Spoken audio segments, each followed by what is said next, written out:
Lou, but you were on it, which, by the way, weird hours. And you immediately got on the text thread and said, I guess we're changing up the whole show because in the night, the Clippers announced that Chris Paul is no longer with the team. They're parting ways. He also posted a very sort of cryptic short post as well. In a statement, Lawrence Frank said, quote, "We are parting ways with Chris, and he is no longer on the team. We will work with him on the next step of his career." He also emphasized that no one is blaming Chris for the Clippers' struggles. Keep in mind, they're out there in Atlanta to play the Hawks later on today. Lou, I'm going to start with you. You're our guy when it comes to all things Clippers. What the hell just happened, sir? Yeah, just talking to a few different people over there and just trying to understand what transpired in the early morning hours of this team being in Atlanta. But from what I've gathered, that brought an end to this abruptly was there was a few scenarios and which CP was holding people accountable from players to staff, from coaching staff up to the front office. And, from what I understand, there was a situation where he even addressed the team and apologized and said, look, my criticisms are coming from a good place. I want us to be a good team. I want us to get this thing right. And he was just holding guys accountable. Now, how some of that talk was taken or interpreted, that's up for the players and the coaching staff that was involved and how they felt about it.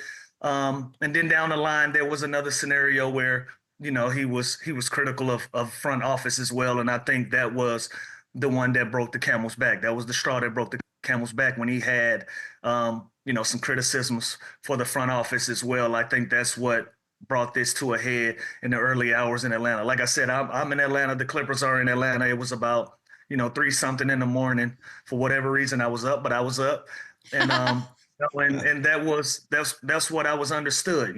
But for a player who's gonna go down as a Hall of Famer, for somebody who's gonna possibly have the opportunity to be the first jersey retired in the Raptors. Over there at the Intuit Dome and be the first to represent Lob City and be the first person to represent the Clippers in that manner. This is just a sour way to go out. It looks bad on the Clippers' part to do this in the late night hours. It looks bad for Chris Paul. It looks bad for all parties involved. And I'll let you guys get in there a little bit. But this is another L. Frank thing. When a team is playing bad, when you're losing, and Boogie can attest to this, Chandler can attest to this, everybody's talking trash. Everybody got something to say in the locker room when teams are losing. And, when you – y'all Don't leave us. Yeah, we got you. Yeah, my thing was saying that it was muted.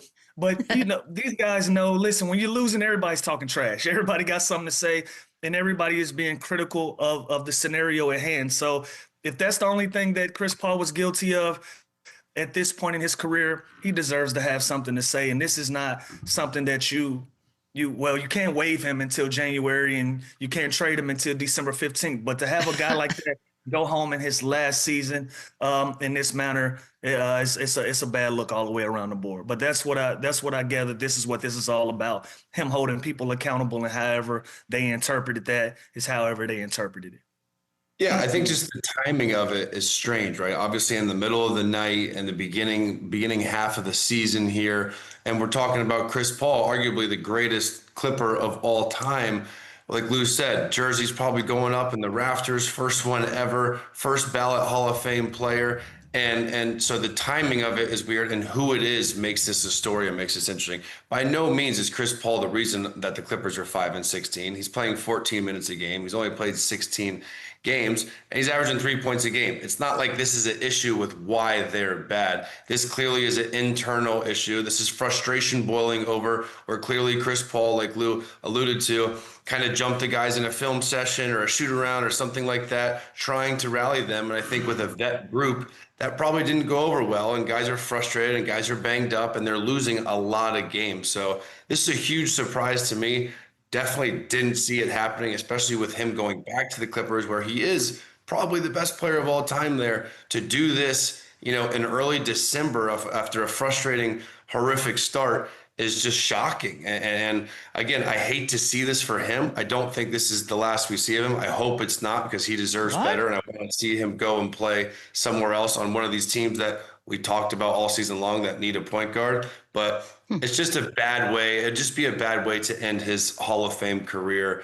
And I wish I had info on it or more details on it, but it's all just very surprising and shocking. Man, Boogie, it's a in the lot. words of Draymond, they don't love you like that, and this is this is so apparent in this situation. I can't sit here and say I agree with it. I think this is complete BS. He is one of the greats in this game. He's probably one of the last great pick and roll PGs to ever play this game. He put the Clippers on the map, him and Blake Griffin. I just feel more respect is deserved in this situation. And the real issue I have with all of this is the same reason you loved him is now the reason you hate him.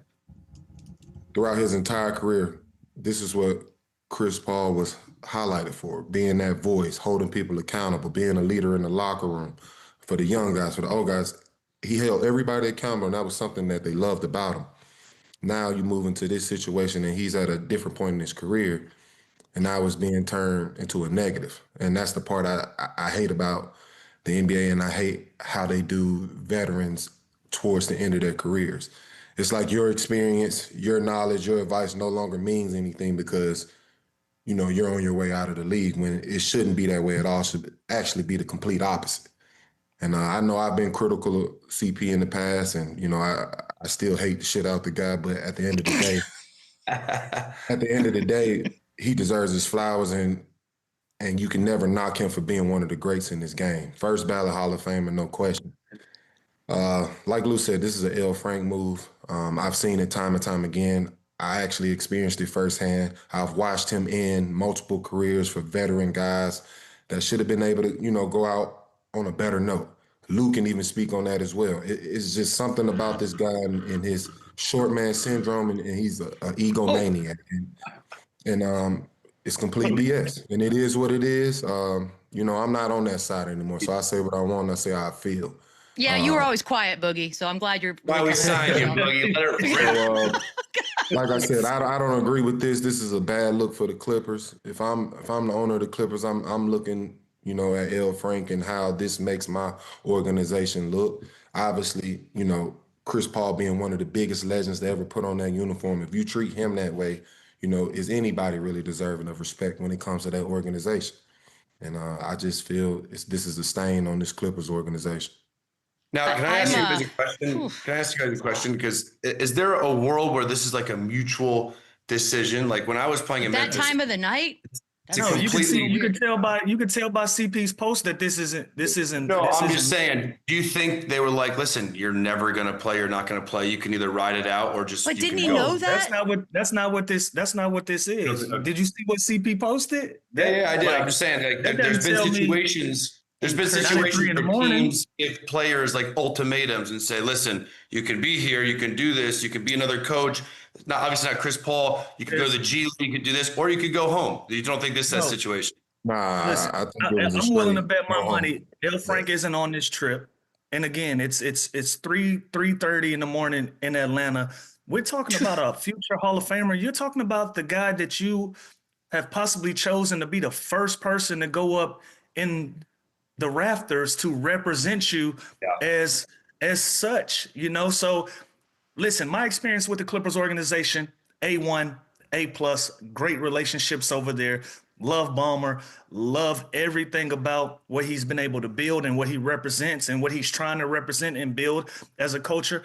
A lot of these incidents are coming down to an isolated person, and that person is in charge of a lot of these decisions. You just don't do a guy of that stature like that. Okay, he's at the end of his career. He's not producing at the level that you want or expected him to in year 20. What is this, 2021, season 2021?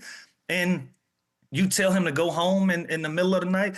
You just don't do that. So for me, this isn't a Clippers thing. It's an isolated issue with L. Frank in the way that he's gone about treating certain players that he feels like has been disrespectful or or not on the same page with him. He has a way of doing business with these guys, Or flat out and kissing his ass. It's bad optics. That is bad optics. It's just Not bad good. optics. So I want to make it clear, this isn't a Clippers thing. I was a part of building culture there. I was a part of trying to make them a respected organization in the city of LA when you're sharing that fan base with clearly a Lakers town. I was a part of that. But there's one particular person in these scenarios who is the common denominator for how things look in the optics when it comes to these type of situations.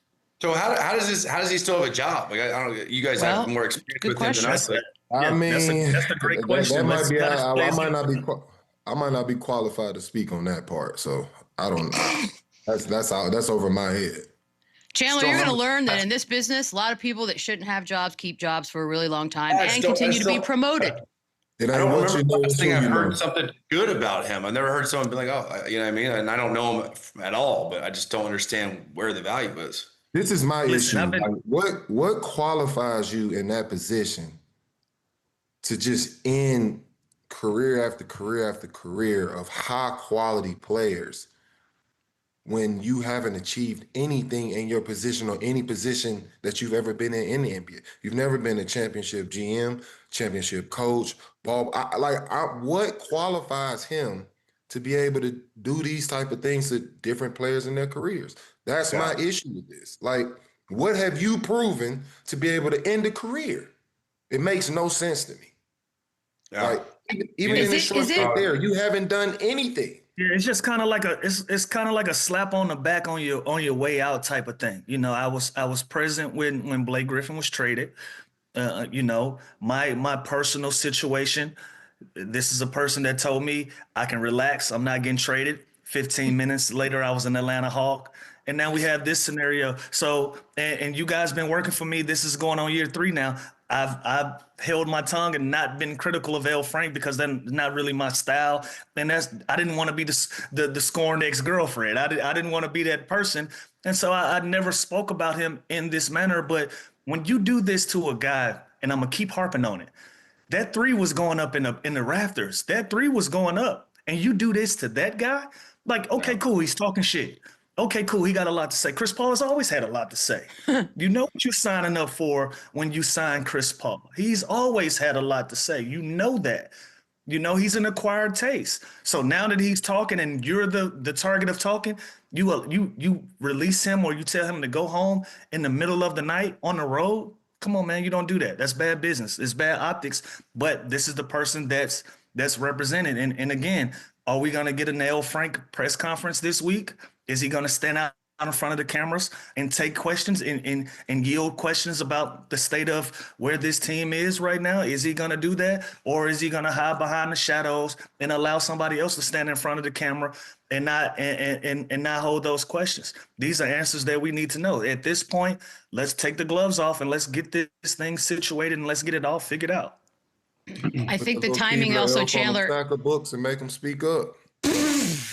And there's that one. There's a punchline. By the way, this is like a week or so removed from a video and, hey, he announces his retirement. It was all very feel good in the building, that's, I think, all of that is what makes this weird. Wasn't part of the plan, I'll tell you that. No, and Ballmer's a pretty loyal guy, Lou. So I'm at the end of the day, he ultimately has the control of everything, no matter what L. Frank does or doesn't do. So this will be curious to see how this gets handled. Yeah, listen, as far as Steve Ballmer is concerned, I got zero amount of criticism for him. Anything that he said he was going to do or be a part of, for me individually, he held his word, and he's been a man of his word. And I feel like Steve Ballmer is a person of high character, and I love working side by side with him for the 4 or 5 years that I did. So listen, obviously he knows and he understands and he signs off on these decisions, but it's one person that sits at that table that makes these decisions, and especially emotionally.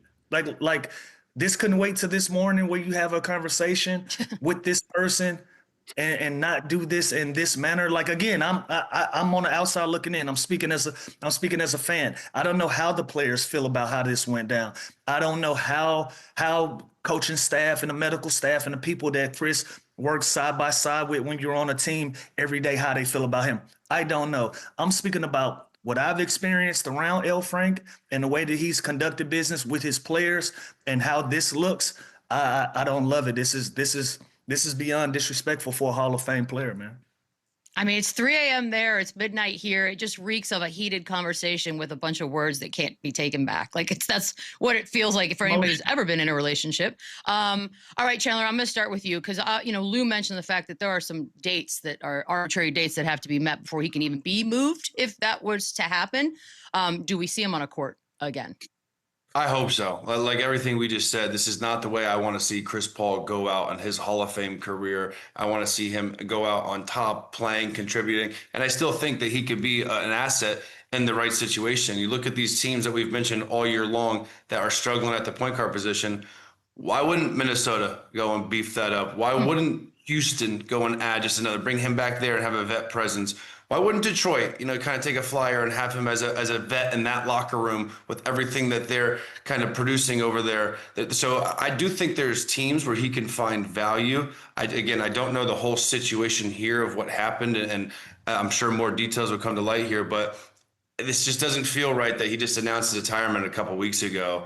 Now he's being sent home in the middle of the night, and we're talking Chris Paul. We're talking a first ballot Hall of Famer. So I can't imagine he's a scrappy, competitive dude. I imagine he still wants to play. He only played 16 games, like I said. He only played 14 minutes, so that's not. I don't know what level you're going to get with him, but I still think that he holds some value and he can be an asset to one of these playoff contending teams to kind of give them some minutes in a playoff series, give them some leadership in that locker room, give what he was doing in LA for the Clippers to a younger building team that might take it a different way than this vet. Like he just did in San Antonio. He played every game last season. Like it is something that works. Yeah. I don't know, but I hope he's not done because I think he's still got a lot more to give.